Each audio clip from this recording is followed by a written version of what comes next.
Welcome. Very good to have you here to our third Google Hangout, sponsored by Brightidea. It is called Selling Innovation Inside the Enterprise.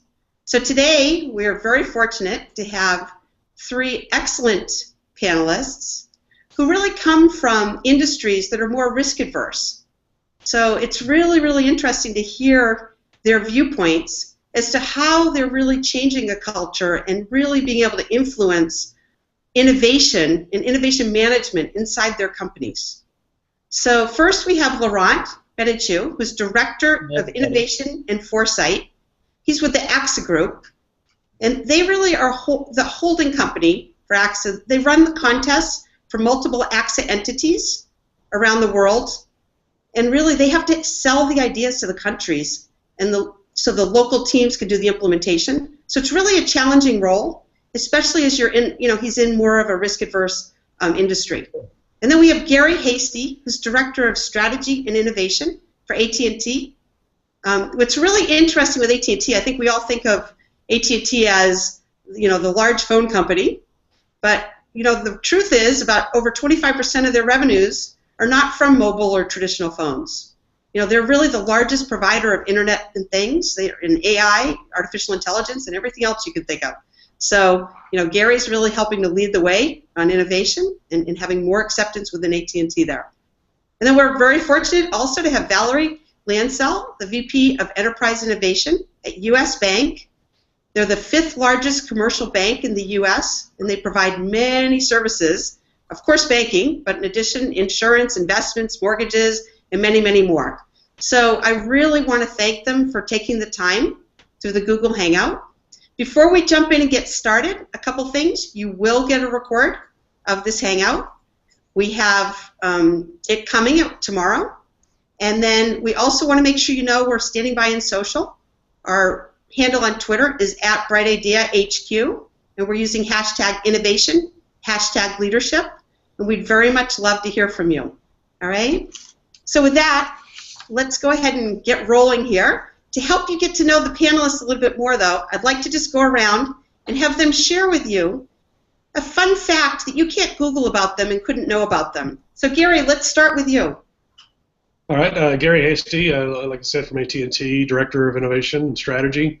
A fun little fact is I run a company called Carnival of Doom on the side that does B-movies, freak shows, and burlesque, and I'm learning how to breathe fire. Well, that's good to know. And Laurent? Yeah, hi, I'm Director for Innovation at AXA Group. So as you said, I run a contest that is called Startin. It's my 2nd edition this year. It's an ID crowdsourcing contest within employees. And I'm keen to talk about that. Thank you for inviting me. My fun fact would be potentially that in my spare time, I'm a stand-up comedian in Paris. Wow, wow. If I could only understand you, I guess in French, I'd come see you. All right, and Valerie. Yes, thank you. Again, Valerie Lancelle. Most people know me by the last name of Cameo. Recently got married, so professionally that's been a mix and a change. But I would say the one thing that folks who Googled me wouldn't really know is I've been a city girl my entire life, recently moved into the country, and I'm fast becoming an expert in native plants and birds. Wow.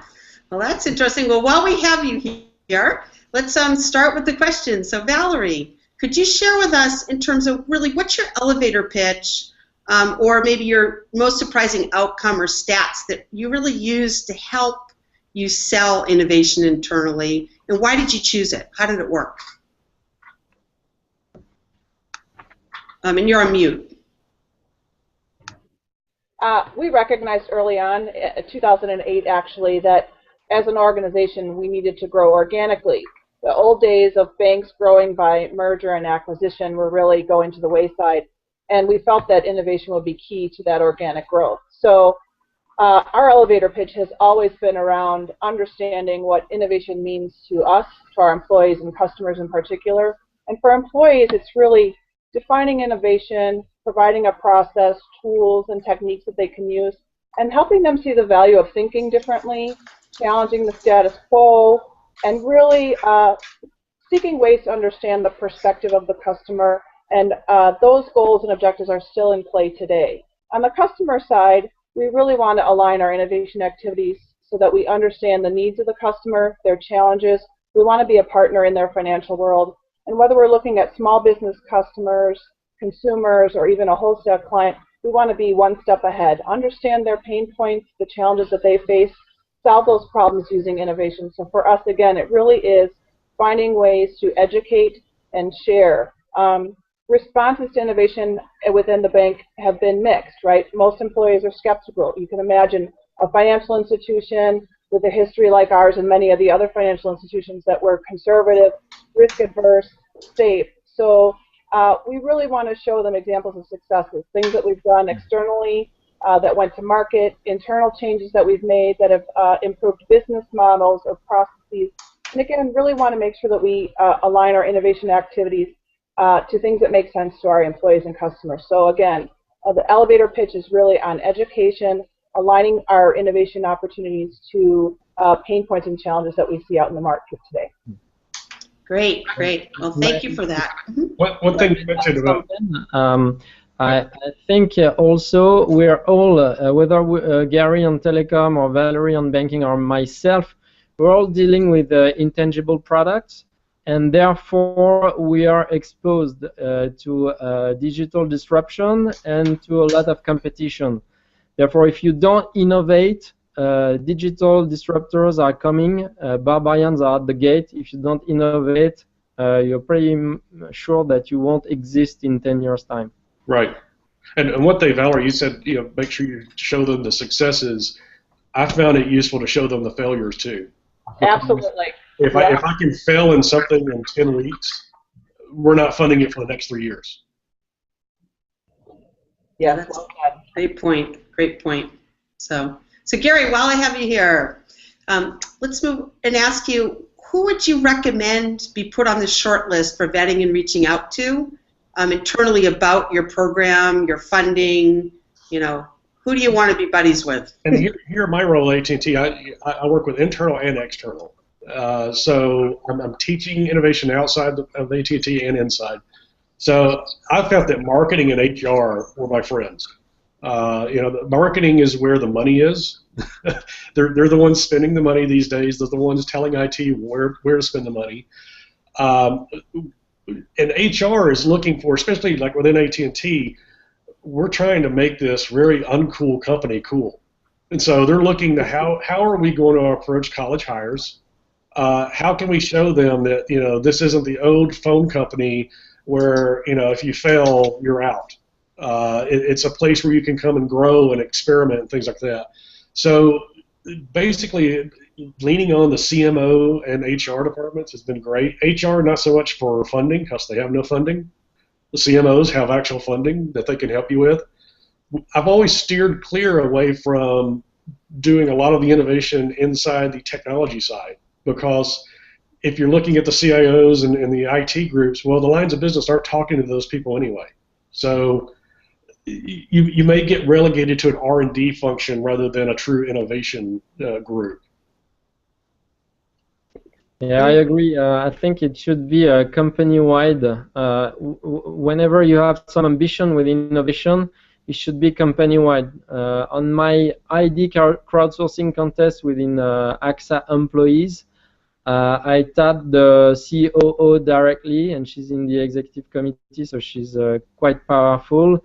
And it helps us really set up the project at start, and then promoting it internally. If you don't have very senior sponsorship for innovation programs, you're not good. And as the more disruptive your idea or your project is, the more you need senior sponsorship for that, because otherwise you will be killed by company culture or company processes and so on that are not suited for your innovation projects.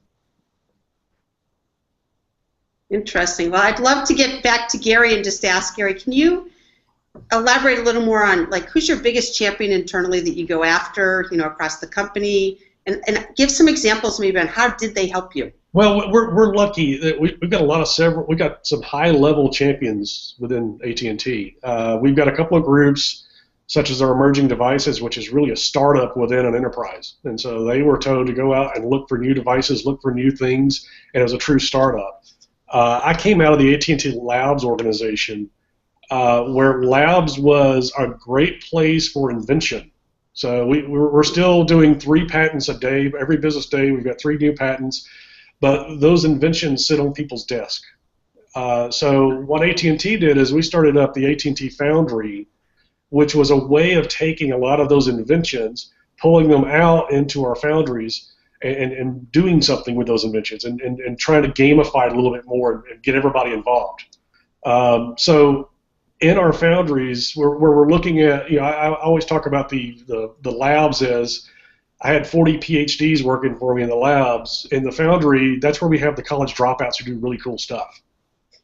So we take a lot of the stuff that comes out and that we've got patents on that we just don't know what to do with, and give it to people to play with. And those foundries also start collaborating with other companies. So it's not just AT&T. We'll start looking out for other companies to bring in innovation also. Wow. Can I ask a question about that, Gary? Yep. Do you use, therefore, the same brand AT&T, or do you have some kind of sub-brand, Foundry by AT&T, or? Everything is AT&T. I mean, the AT&T Foundry is what we call. We've got 4 foundries around the world, 3 in the U.S. and then 1 in Israel.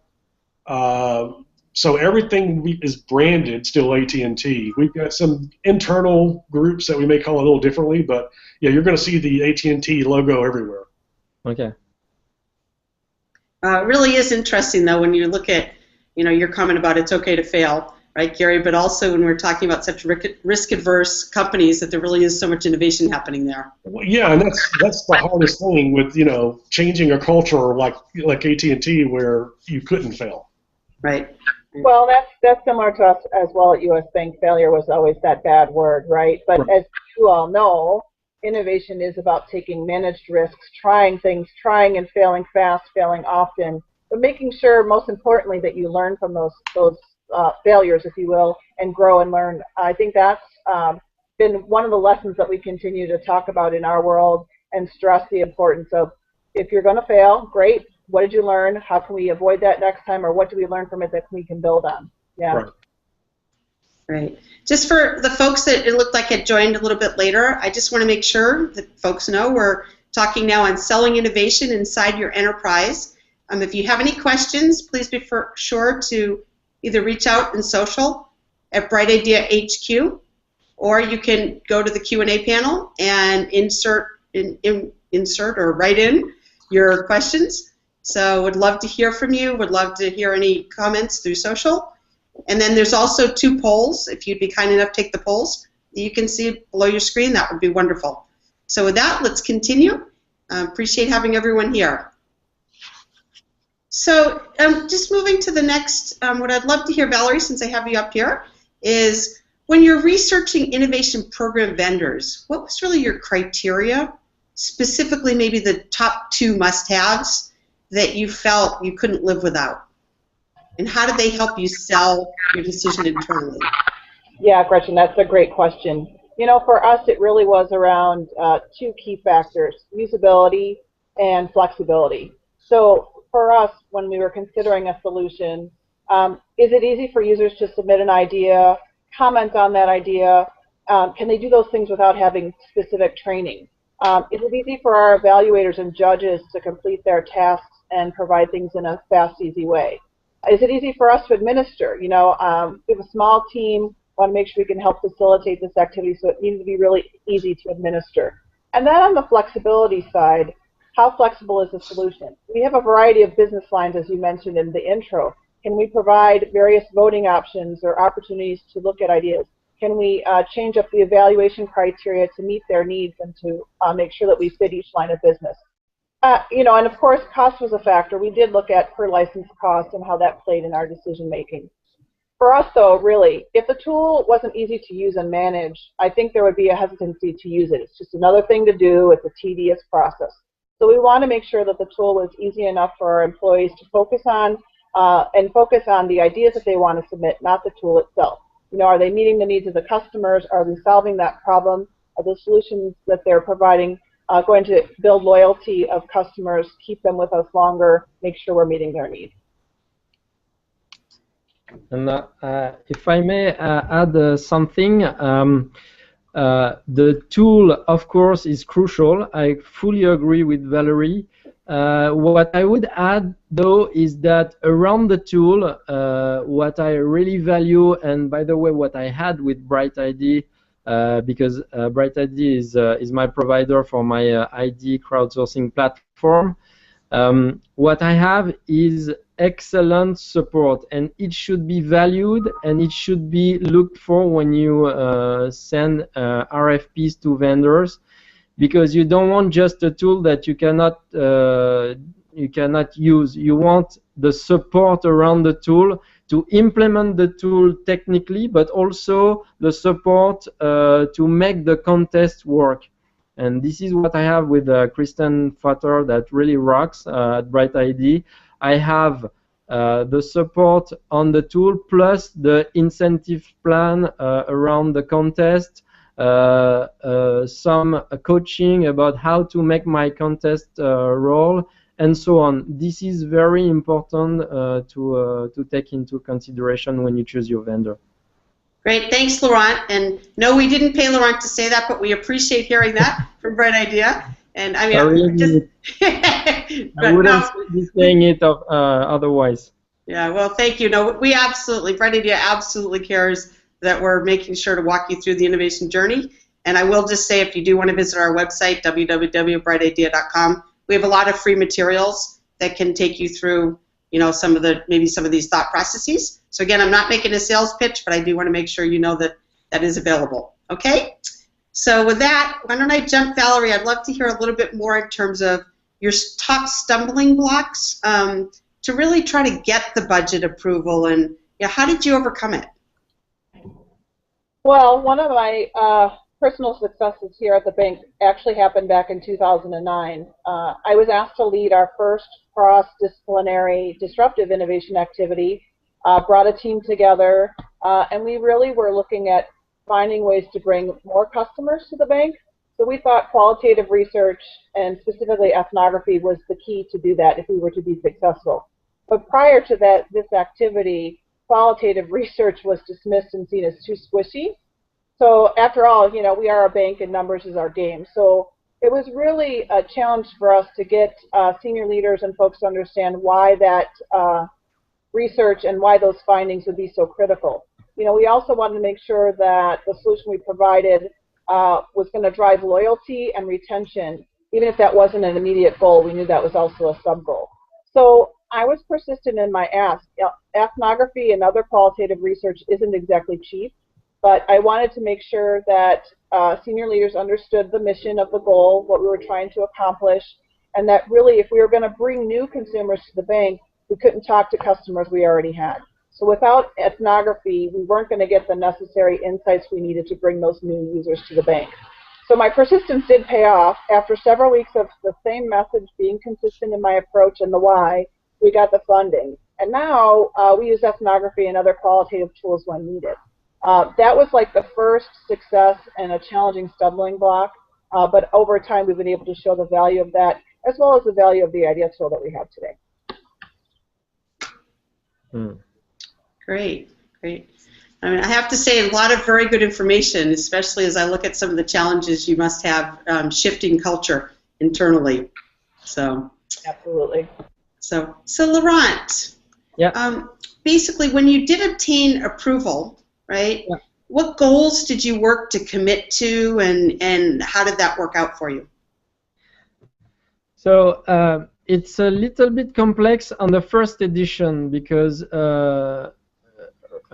when I set up this contest, this ID crowdsourcing contest within AXA, I really did not have any clue about what participation would be. This was the first time I did that kind of contest. I did not have a clue about what participation would be, about how people would be, if people would be happy about providing ideas. I really didn't have any clue. So the first edition was here to set the baseline. And honestly, I think unless you have some similar things within your company, I think you need to be humble, and that the first year should be only used to set a baseline. And then for the second edition of the contest, you have your baseline, and you can try and reach higher objectives in terms of participation. So on ID crowdsourcing contest, participation is key. So this is your first KPI that you are going to set. But obviously, you don't want only IDs. As Gary said a couple of minutes ago, you also need to have IDs implemented. And by the way, that's what the cynics will look for within your company. So you need really quickly to show that some IDs that you have collected are actually implemented within your company. This is the best way to answer the cynics, and this is the best way to make your contest sustainable within your company, in my view. Yeah, I totally agree. Make those wins very vocal and very loud, and say, look at this, this came out of this process.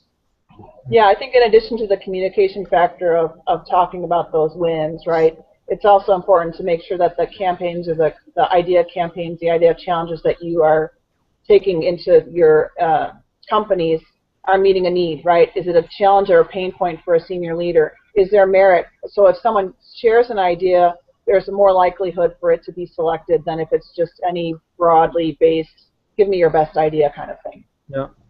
And just to finish on this answer, I had a challenge on the first year which I quite honestly didn't solve. It was how to make use of those ideas that you don't implement. On my first edition, I had more than 300 ideas, but only 4 were prototyped. And this year, I had more than 800 ideas, and I plan to implement only 4 too. So you need to think about a plan to leverage all those so-called lost ideas that you have. And what I did is a data visualization tool so that all employees within AXA can do their own analysis and leverage that database that is really a goldmine in my view, so that they can themselves implement some little projects in their company, even though they don't have any relationship with me. Great. Well, it's interesting because I know in various Hangouts, typically we get the feedback that you had given Laurent, which was make sure you get some quick wins early. For example, some people setting up a challenge, trying to get as many participants as possible, getting those results, and then very consistently reaching out across the company to communicate it. Yeah. And it seems like that's, for many folks, really a good way to get started. Yeah. So. And that because your first objective is, in my view, if you're in a company that doesn't do innovation at all, the first objective that you want to reach is a culture of innovation. And to do that, you need to set up the contest, have maximum participation, have lots of ideas that are shared, and so on. But at some point, the objective changes to having really services that are changing the company and driving some ROI. And for that, you need implemented ideas, and for that, you need people to really look at the database. You don't set up a game within employees. You're building the future of the company. That's why implementation becomes essential afterwards.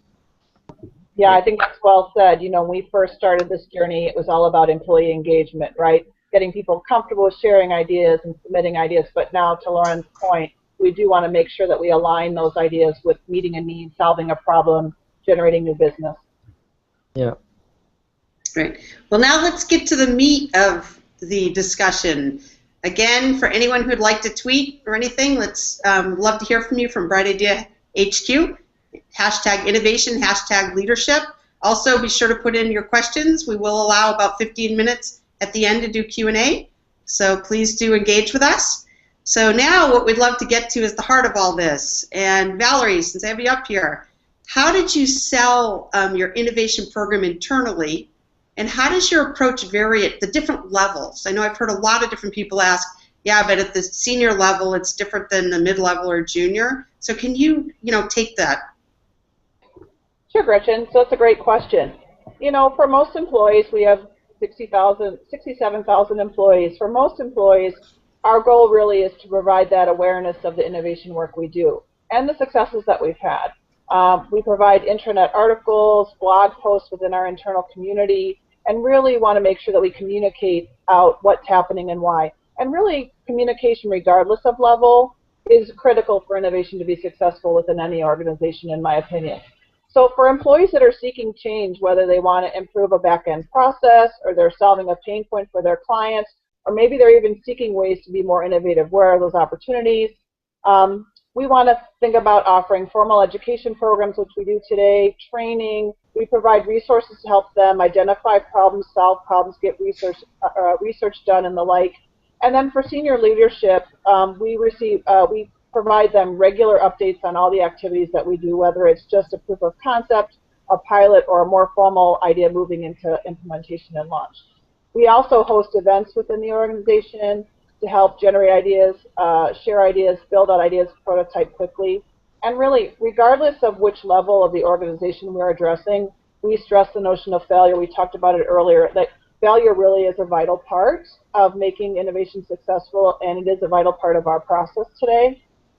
We need senior leaders and employees to have an appetite for failure. And innovation is really all about exploring ideas and concepts in a way that's safe. We can mitigate risk if we follow our process. We want people to learn and grow from this experience. And it's still ingrained in our culture that failure is bad. People are really hesitant to fail. But we stress the need to learn from your failure, and if you learn, you'll grow. We want people to embrace failure, and again, our training and education, and even our stories that we share. We share success stories as well as failures out on the intranet to let people know the types of things we're trying and maybe why they didn't succeed and what we learned from it. Great. It is interesting because a lot of people will talk about the failures are good, but as long as you have more successes than failures, right, or bigger ones. That's what we go for. And Gary, would love again to hear really how are you selling innovation internally? It's really interesting in more of the risk-averse industries. Yeah, how you're getting at different levels. One of the goals, make it fun and show off those results. Be very transparent. We started down this innovation path in the early 2000s, and I think we failed at how we rolled this out. We didn't get the buy-in at the higher levels. We had a lot of people giving us tons of ideas, and then they got frustrated because nothing happened with them. So, when you got a company and you have 200,000 people giving you ideas and they don't see anything, they start to wane and move away from that, thinking this isn't really going to work. So what we did is we worked with our upper management, and we really got that buy-in. So now when we come to the table, we come and we do monthly challenges at an officer level. So we're talking, here are some lines of business, here are some problems I'm having in the business, and they're actually coming to the table, funding some of it, looking at, I'm going to fund for the prototype. We've got the gamification where we're voting on, top ideas. Your peers are voting against your officers. So we're getting everyone involved and saying, we're really going to walk the walk, which is something different. And if we walk the walk and I've got funding at the end of this, this trip, your idea may suddenly get to become a product in, 3 months from now. So that whole pride and ownership and being totally transparent with how we're going to evolve this, I think it's a big help. Can you also, while you're talking here, elaborate how big is your team and what types of people do you think perform the best on an innovation team? Yeah. Well, the innovation team is almost 300,000 employees. The team running the tools and things like that, you're talking 10 folks or so. Now, I'm part of another team that I work a lot with external customers, large enterprises, Fortune 500s, teaching them innovation, teaching them what we've been doing, and there's about 60 of myself around the globe. and so we reach out and talk to them. And what we're looking for is people that are positive. And I really stress, and I've always loved to have someone working for me who will tell me the emperor has no clothes. You know, it may not be politically great at times, but I've had folks working for me with that attitude that, you know, maybe I can guard them from up the food chain so they don't get strangled, but I want people to say this makes no sense. So, and we look at people looking, you know, not necessarily that everything has a technical fix. There is a lot of innovation out there that's a process change. Technology may could help you, but it may just be, why are we doing this? Well, we've always done that. We'll stop doing that. That's innovation. Yeah. Great point. Great point. And yeah, it is interesting too when you look at the people that are, you know, managing, let's say, the tools and the programs. Too. I mean, people do need to be positive because you got to keep at it and stay consistent and keep, you know, trying to remind people, you know, all the value that's coming out of it, right? So, Valerie, could you talk just for a little bit on terms of how your team is structured and what types of people you have that drive the program? Sure, absolutely. And Gary, I loved your answer that you have 300,000 people working on innovation. I hope I can say that about our world someday. You know, but at the start of our innovation journey at U.S. Bank, at the enterprise level, we were a team of one in 2008, and that was me. And now we had a really great payments team that really started to focus on payments innovation, and as you can imagine, that's a pretty disruptive marketplace. So today, under Dominic Ventura, our Chief Innovation Officer, we're a team of 26. And it's a diverse mix of people, Gretchen. We have some that specialize in mobile development and digital space, some that focus on the implementation of concepts that we've explored. We have design thinkers, ideators, visionaries, and in my opinion, innovation requires people that are comfortable with ambiguity and, again, comfortable with failure, right? We need people that are open to collaboration and ideas. We bring our business partners in. We want them to get comfortable with doing some of these activities. We want people who are willing to try and fail, and we want people that can emphasize and understand the client and customer point of view. We need trend spotters. You know, we need these sorts of people and more, and we have those on our team today. And if I might add something, you also need people that you also need people that are able to take a project from A to Z. The problem with the innovation teams today is that innovation is very sexy. Everybody wants to work on innovation. And people have to know that there are some things that are really, really great in innovation. But when you need to deliver a project, you need to put your hands and dig into everything and deliver the project concretely. And therefore, you need not be ashamed, or you need to be able to take a project until the end and deliver it. If you have cherry pickers within your teams, that's not good. Right. Yeah, we have a direct function that's an implementer role that does exactly that, right? They're the ones who say, okay, we see what we need to do, let's get it done. You're absolutely right. You can't just have the idea guys, right? You've got to have people that can take that, build it out, develop it further, and then ultimately implement it into the world. And for us, that's really partnering with our business lines and making sure that these solutions meet their needs and fit into their product life cycle. Yeah.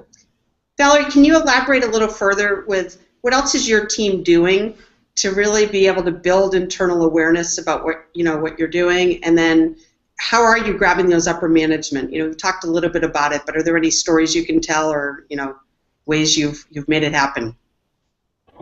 Well, certainly, again, you're going to hear me say the C word, communication, key to awareness, right?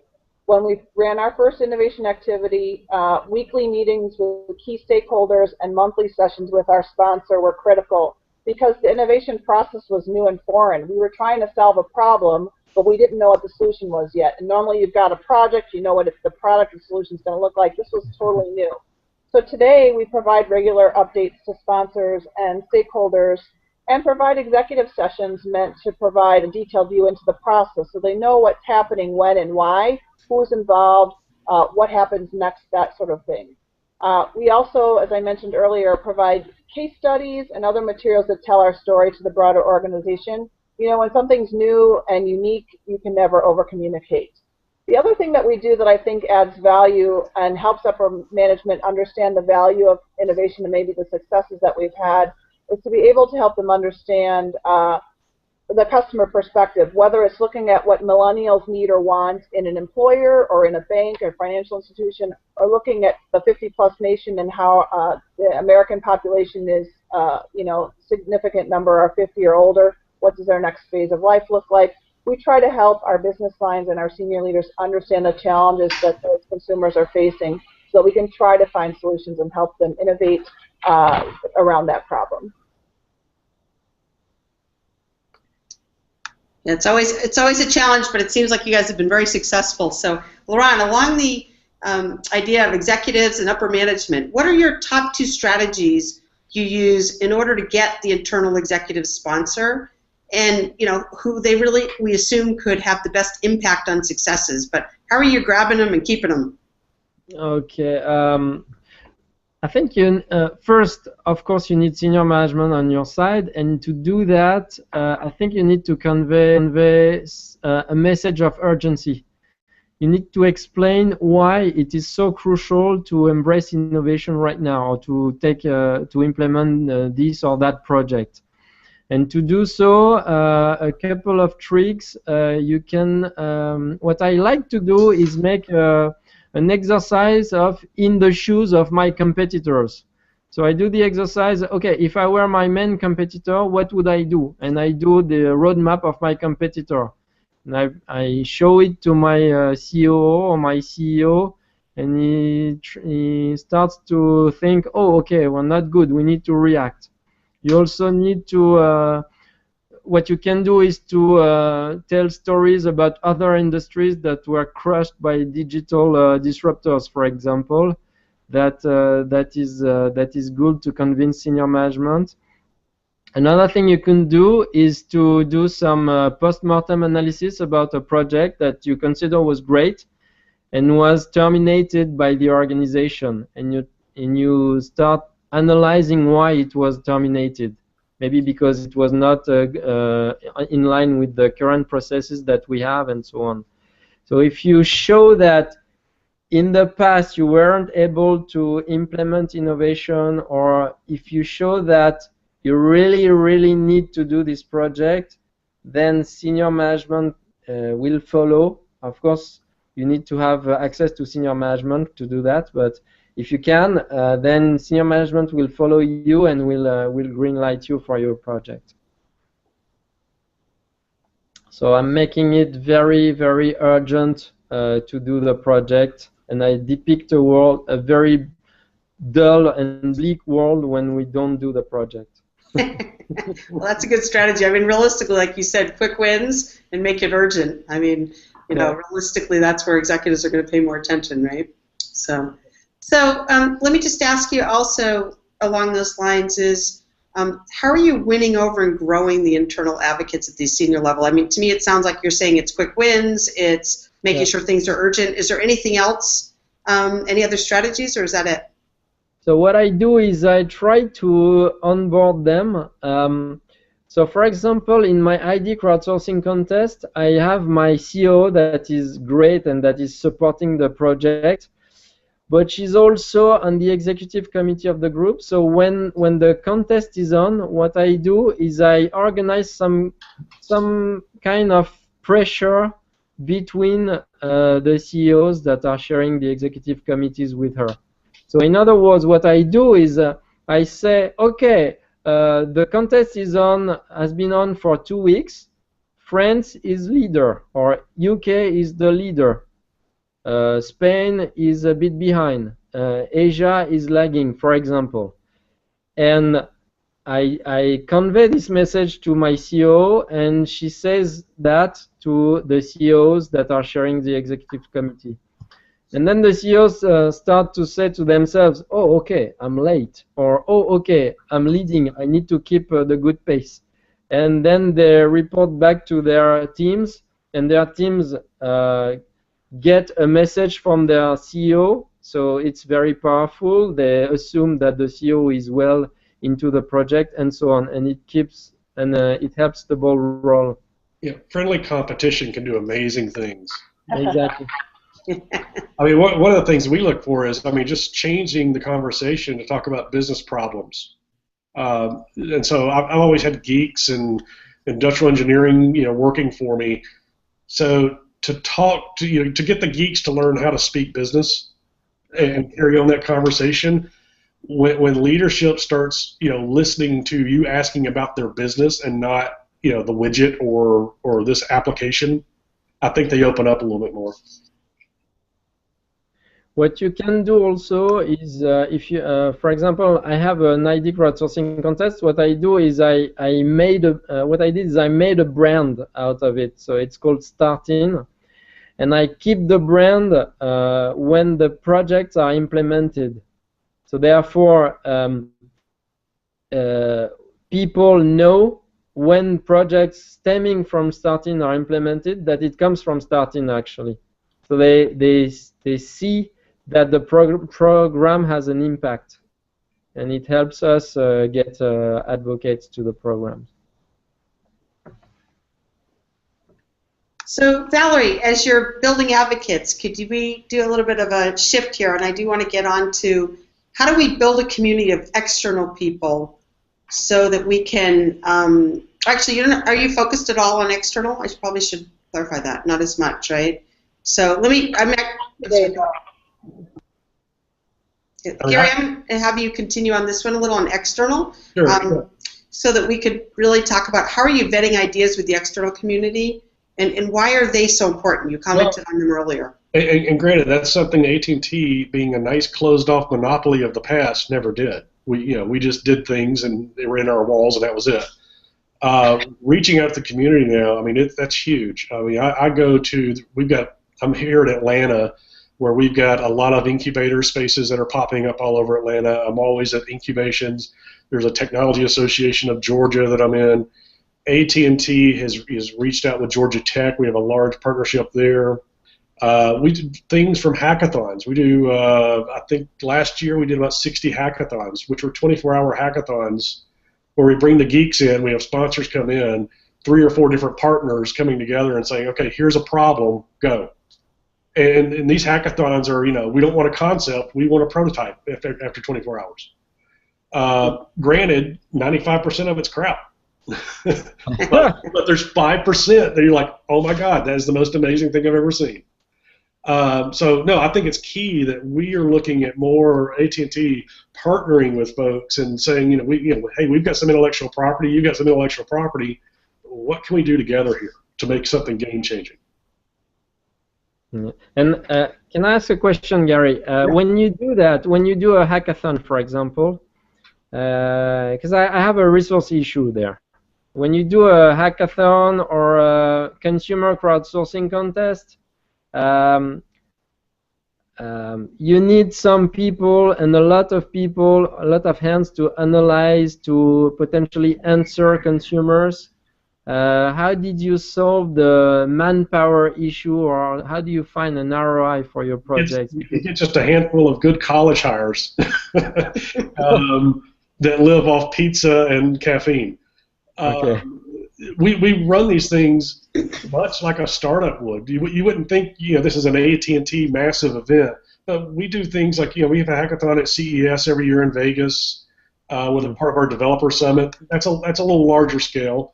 Right now I'm planning with a major retailer where we're actually coming together, bringing in our APIs, bringing the retailer's APIs, and maybe 3 or 4 different vendors looking at hardware from wearables and things. So basically what we do is we say, look, come in here for 2 hours on a Friday night, and we give these fast pitches to the participants saying, here are some ideas, here are some APIs, here's what you could do with this. Here are some suggested things that we're looking to solve, but they're only suggestions, and then we'll see you in 24 hours. So we're doing it really on a hairstring budget. Okay. Laurent, do you have anything else you want to add regarding, I think you work with external communities also, right? And how are you getting them to vet ideas and why are they so important? So I include external in the juries of Startin. On Startin, I have 3 juries. The first is made up of internal people from AXA that are assessing IDs. And the third one is basically the AXA XCOM, but in the middle I have external people that are here to bring a fresh look at IDs and to tell us, okay, this ID, you think that it's innovative because at AXA you didn't do it, but in reality it is not at all. It's been on the market for 10 years. Or this ID, you don't think it's very innovative, but actually I don't have an answer on the market to this pain point, for example. So I think that you should dig into this idea.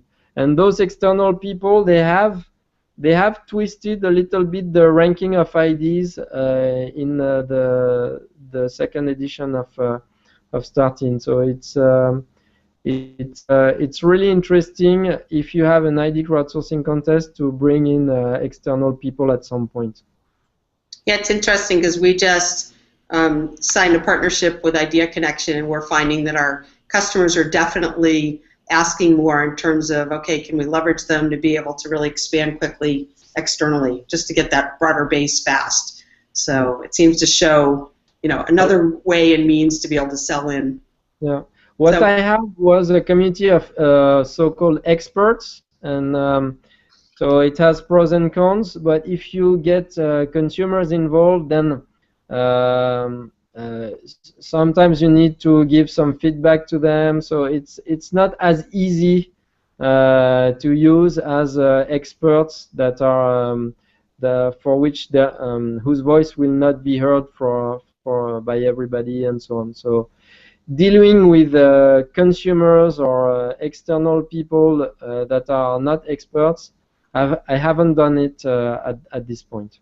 Okay, no, great. So we have, just for the folks listening in, we'll do a couple more minutes of the panel, and then we're going to jump to the Q&A. So I think I did not say in the beginning, this is Gretchen Hoffman. I'm Vice President of Marketing for Brightidea. This is not a Brightidea sales pitch. This is an opportunity for innovation program leaders to be all sharing and talking and best practices. So this is your big chance to be able to ask these experts questions, particularly figuring out how in risk-averse companies like AXA, US Bank, and also AT&T, really finding out how they'll be able to keep innovation on the radar and make sure they're creating that culture of innovation. So ask your questions, we'll be sure to get to them. And with that, speaking of culture, Gary, would love to hear your comments about how you've really been able to instill a culture of innovation at AT&T. I'm sure all by yourself and the 300,000 innovators. That's right. No, I've done it all. Everybody has changed. No, I mean, large mega company, AT&T, we've talked about it over and over. We don't fail. We don't fail, so therefore we're 3 months late getting something deployed. But that's changing. I'm a huge Disney geek, as you can see from and so I'm a Disney Institute graduate. We did a lot of benchmarking when I was at Bell South before AT&T with Disney, and we're really striving on, instead of a culture by default, having a culture by design. So the one by default was, we've always done it this way, and so the one by design has to be created. And so we're making a focused effort to try to change that culture and say, no, this is the way we want our culture to be, not just the way it was. Okay. And it's done. We've done it. So. But of course, right. Valerie. Yeah, I think that's great. And as Gary has said, the traditional cultures that we've come from, the culture of a large commercial bank, it can be pretty risk adverse and conservative. But again, when our journey began in 2008, my role was formed, and my mission was then what it is today, and that's to create a sustainable culture here at the bank. And today we're recognized as one of the most innovative financial institutions in the U.S. And I think that's due in part because we have a belief in engaging our employees, providing education and training to facilitate innovation efforts across the organization, And these innovation efforts really help us build trust and loyalty of customers. We're finding out what their problems and challenges are. We're trying to find ways to solve them. But changing the mindset and culture of an organization of our size takes time. And again, it really takes patience. We strive to be thoughtful in the approach and the activities we lead. We want to transform ideas into value for customers and also for employees, making sure that we can help solve their challenges as well. We want to do this by educating, training, sharing. Communication is key. And again, really talking about, and in some cases, teaching people how to fail is critical. Like Gary said about, we might be late with a launch, but we have to do it 3 months late because we have to get it right. We're trying to find a way where we can experiment, learn fast, fail fast, keep moving on. And our process allows us to fail in a safe way, right? We're mitigating risks, no customers are at risk, and there's always that opportunity to learn from that experimentation that we do. Right. Great, great. Well, I appreciate very much all the input. We'll just take another minute or so, and then we'll get to Q&A. So what I'm hearing so far is, I think, hopefully very valuable for the folks listening in. Basically, get quick wins, do a challenge or something where you can get some fast results, be able to share those, particularly with top executives. There's been a fair amount of comments about fail, and it sounds like fail fast so you can get to the successes. But the reality is it's okay to try different things. Make sure you have executive sponsorships and internal advocates, and make sure you have demonstrable ROI or outcomes that you can continue to share and communicate very consistently. So absolutely love that. What I'd love to do is, for the last, before we get into the questions, is go around to each panelist and just ask them to take 30 seconds to share what are your top 2 steps or key points of advice that will have the best impact to help with advocacy and success selling internally. So Gary, I'll start with you. Oh, joy. Recognition. Recognize the innovators and their contributions. Truly appreciate what they're doing and be transparent and show that they're wins. The other thing is that I try to teach people is think like a 3-year-old, and everything should be why. Okay, great. 3-year-old because the Disney relationship where they all love Disney. Laurent. So my 2 advices would be, the first is on executive sponsorship, but I think we talked about it. What I would add here is that in some cases it might be better to delay some project if you don't have executive sponsorship, rather than trying to do it right now and then get sponsorship afterwards, because if your projects fail, then you won't have your sponsorship. My second piece of advice would be, don't underestimate the time it takes to innovate or to set an ID crowdsourcing contest. For example, for my starting program, I have 4 people full-time for 6 months, plus some spare time the rest of the year. So you cannot do an ID crowdsourcing contest in part-time and on your own. You need a team, and you need a good team that is able to do anything from internal communication to setting up the event to setting up the IT platform and so on. Great. And Valerie. Yeah, so I would say aligning your innovation efforts to key goals or objectives of your business lines, your executives, your sponsors, and making sure that you're meeting needs, you're providing value to your customers, your clients, your employees. And I would say really making sure that you give people the opportunity to try things and that it's okay to fail, and you encourage them trying again. Great. So there you have it, folks. Those are your top 2 tips from the experts at AXA, US Bank, and AT&T on really being able to have the best impact for your innovation program in selling it internally. What I'd like to do now is turn over to some of the questions. Please do note that you can vote on the questions. So if you would like to, please do that. And we'll make sure that we get to the ones with the most votes. So the first question here, and I believe this would work for me to ask Laurent, but any panelist is welcome to jump in. What are the consistent challenge questions you hear or you prepare for from the stakeholders that you are selling into? So you mean the cynics of my company that don't believe in my project? So what challenge questions, like, yeah, what what cynics are. What are the questions cynics are asking you?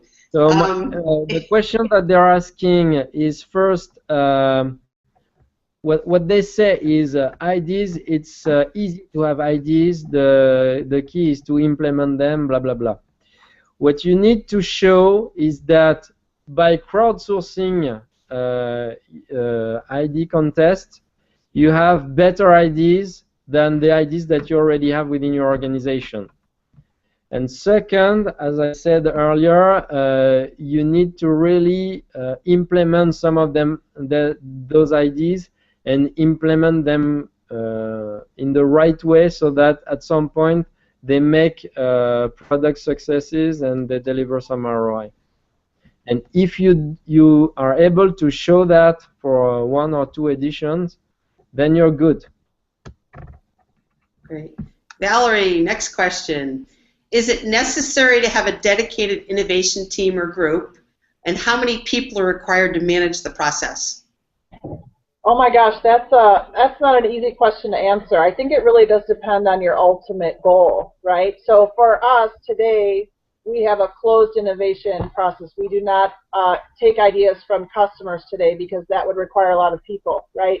So we manage our idea campaigns within the tool with a small team of 1 right now.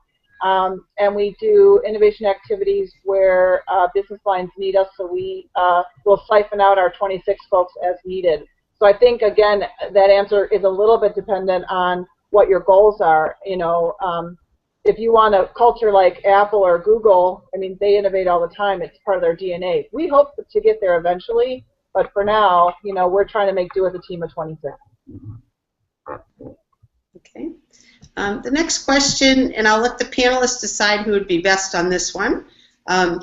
Basically, CFOs are used to the waterfall funding, which can kill innovation efforts. And by the way, that's not my opinion. This is the opinion of the person asking the question. Thank you, Peter. And so the question comes back with, how do you interact with the CFO office and, frankly, be able to get them to be your advocates too? Ouch. I think sometimes you need to be under the radar, huh? I think that, and I think also we've been able to share with our CFO, thankfully, that there is a method to the madness, right? That there's different pieces of the puzzle we want to fund. So research at the very beginning, gathering insights, prototyping and development, pilot, so that they see that if we find that a solution is no longer viable at any stage of the process, we can kill it and there'll still be funds left, right? So for us, it's a matter of letting them understand what the process is, how we fund that process, and keeping them informed. Right. I mean, we can save you the 3 years worth of research, and we can do this in 12 months or 12 weeks. I think this is in the debate over incremental versus disruptive innovation. So if I have one book to recommend to all viewers, it would be Clayton Christensen's The Innovator's Dilemma. Mm-hmm. It's an old book, but it's very accurate, and you have all the answers to, I mean, lots of answers to our questions of today in this book. And remember, the CMO has funding. So, go to marketing. All right. All right, Gary, since you sound like you've got some great answers here, we're jumping in on you. One of the questions came over here of what was your biggest challenge with starting the external innovation initiatives, and really how did you overcome it? For the external, it's being able to talk to C-level folks and other enterprises. Every meeting I would have was answered with, well, I didn't know AT&T did that, because they thought we were the phone company. So the first thing I had to do is be able to get in and explain, here are the other things that we're doing, and talk to them about what's going on in the labs, talk to them about the foundries, and talk to them about how they can come to us with ideas and we'll work together, rather than them just buy something off the truck. So that was the biggest challenge, is convincing them that AT&T was in this business. And in my experience, convincing senior stakeholders is not that difficult. The difficult part is to have access to them. And sometimes your worst enemy is the middle management. not the senior manager. Yeah. Most of my interactions are at a C-level. But unfortunately, I mean, a lot of the times with the company like AT&T, we've got relationships in the technology world at the C-level, but not necessarily on the lines of business. So part of my role here is to reach out to marketing and reach out to legal and talk to them also, and bring them into the fold because they've got problems also. Great. Well, I know we're at the top of the hour.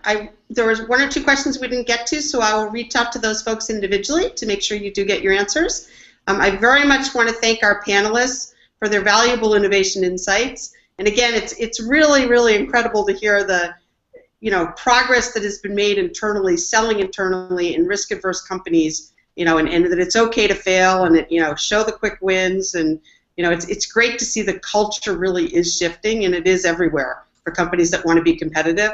So absolutely appreciate the insights from Gary and Valerie, and also Laurent, who are from, again, US Bank and AT&T and AXA.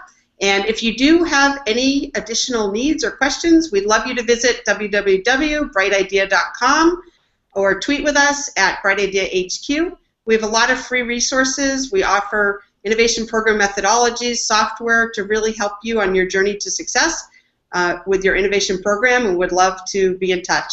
So thank you very much for participating today.